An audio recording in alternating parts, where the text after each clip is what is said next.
আমাদের গ্রুপের আর একজন সদস্যের উইকেট পতন হলো। আর কতদিন করতে করতে আর কতক্ষণের মুহূর্তে এসে আমরা পৌঁছে গেছি। নমস্কার বন্ধুরা, কেমন আছো তোমরা সবাই? আশা করছি সকলে খুব খুব খুব ভালো আছো।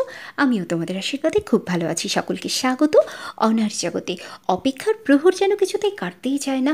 অবশেষে আমরা আমাদের কাঙ্ক্ষিত অপেক্ষার দিনে এসে পৌঁছলাম বাবু। আজকে রাজের বিয়ে, মার্চের 3 তারিখ, তাই সকালে সকাল তৈরি হয়ে চলে এসেছি রাজের বাড়িতে। আর এখন আমরা সকলে মিলে যাব রাজের বিয়ের গঙ্গা বরণ করতে এবং গঙ্গা জল সইতে। আমরা ইজি বাইকে উঠে পড়েছি আর আমাদের গন্তব্য হচ্ছে খুলনার কালীবাড়ি ঘাট। সেখানে মাকে দর্শন করে মায়ের আশীর্বাদ নিয়ে আমরা আমাদের শুভ কাজটি শুরু করব। মাকে প্রণাম করে মায়ের পুজো দিয়ে মায়ের আশীর্বাদ নিয়ে আমরা সকলে মিলে ছুটে চলেছি গঙ্গার ধারে, মানে কালীবাড়ি নদীর ঘাটে।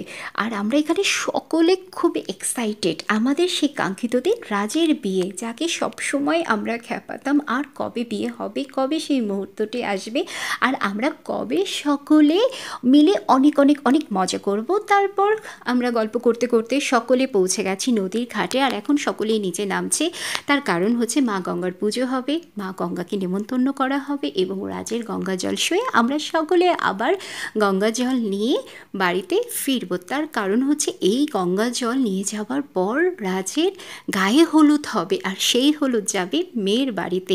তো অনেকগুলো আচার নিয়মকানুনের অনুষ্ঠান কিন্তু বাকি আছে, তাই সকলে একত্রে ধীরে ধীরে গঙ্গার কাছে চলে এসেছে। আর এখন এই যে আমি বসে পড়েছি, সামনে মা গঙ্গার পুজো হচ্ছে। এই ছিল রাজের গঙ্গা বরণের ব্লগটি। সামনে আরও অনেক সুন্দর সুন্দর ব্লগ আসছে ওর বিয়ে কেন্দ্রিক। তো ভিডিওটি ভালো লাগলে অবশ্যই like, comment and share and subscribe করতে ভুলো না। আর পেজ এবং আমার আইডি থেকে দেখলে অবশ্যই একটা ফলো করে দিও। দেখা হচ্ছে হলুদের ভিডিওতে। ততদিন পর্যন্ত তোমরা ভালো থাকো, সুস্থ থাকো, টাটা।